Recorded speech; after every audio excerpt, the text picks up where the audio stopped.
अस्सलाम वालेकुम दोस्तों, आपका मेज़बान अली असलम आपके लिए एक नई बड़ी ख़बर के साथ आपकी खिदमत में हाजिर है। तो चलते हैं ख़बर की तरफ। इंटरपोल ने तीफ़ी बट को गिरफ़्तार कर लिया है। अच्छा, वो कैसे गिरफ़्तार हुआ है? ये एक बड़ा ड्रामाई अंदाज में गिरफ़्तार हुआ है। मैं आपको बताता हूँ वो हुआ कैसे। अच्छा, हुआ ये वाले के एक इंस्पेक्टर हैं, इंस्पेक्टर खालिद बरियार, जिनका इंटरपोल से ताल्लुक़ है। ये जितने भी क्रिमिनल होते हैं, आउट ऑफ कंट्री भागते हैं, तो उनको इंटरपोल के साथ मिल के ये गिरफ़्तार करते हैं। अच्छा, ये इनको इत्तला मिली कि दुबई के होटल नोबेल में कुछ इश्तिहारी जो गुजरावाला और मुरीद के वगैरह से रिलेटेड थे, वो वहाँ पे छुपे हुए हैं।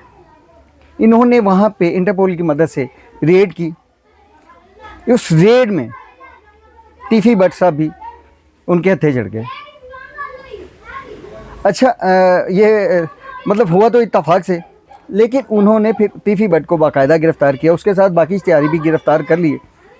उन्होंने फिर फ़ौरन पाकिस्तान इंटरपोल से रब्ता किया और बताया कि तीफ़ी बट गिरफ़्तार हो चुका है।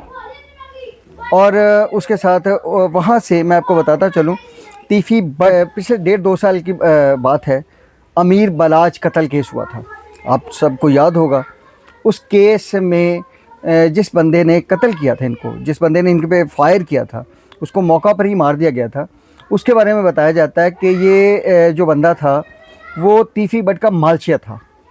और इसी इत्तला के साथ जो ही अमीर बलाच कत्ल होता है तो तीफ़ी बट मुल्क से गायब हो जाता है। कुछ लोगों का कहना था कि वो दुबई से अपना सऊदिया हैं, कुछ लोगों का कहना था वो अमेरिका चले गए, कनाडा चले गए। मतलब हर बंदे की एक अपनी एनालिसिस था, लेकिन दुबई में वो छुपे हुए थे काफ़ी देर से, तो उनको गिरफ़्तार कर लिया गया है। ये एक बहुत बड़ी ख़बर है।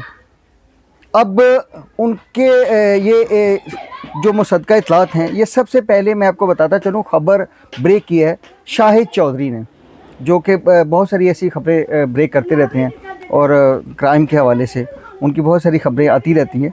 आप जानते भी होंगे उन लोगों को। तो अब इस इत्तला को कंफर्म करने में इनके भाई, तीफ़ी बट के भाई का बहुत बड़ा हाथ है। उन्होंने मुख्तलिफ़ इदारों में रब्ता किया है और उनको बताया है कि मेरे भाई को अगर गिरफ़्तार कर लिया गया तो मुझे डर है इस बात का कि मेरे भाई को इनकाउंटर में कत्ल ना किया जाए, इनको मार ना दिया जाए, उनका इनकाउंटर ना कर दिया जाए जैसा कि पहले पुलिस करती है। तो इससे कंफर्म हो गया कि वाकई तीफ़ी बट गिरफ़्तार हो चुके हैं। और आज ही खालिद बरियार साहब ने पाकिस्तान इंटरपोल से रब्ता किया है, मुतल्लिका महकमों से रब्ता किया है कि मैं आज ही इसको पाकिस्तान लाना चाहता हूँ।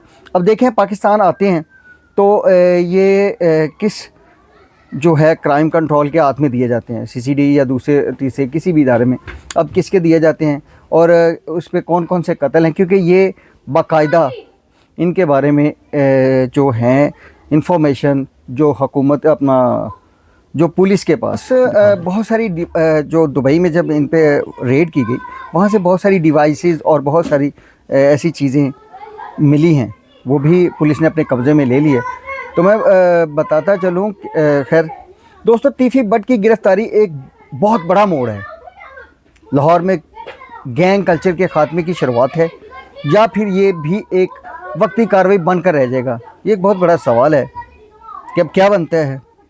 तो बाकी तीफ़ी बट के लाहौर आने के बाद जो भी इत्तलात होंगी हम आपके साथ शेयर करेंगे, हम आप तक ख़बर पहुंचाएंगे। और वो मुसद्दक़ा इत्तलात जो होंगी, जो हमारी ऑथेंटिसिटी होगी, तो इंशाअल्लाह ताला मिलते हैं नई ख़बर के साथ। तो अपने मेज़बान को इजाज़त दीजिए। अल्लाह निगहबान।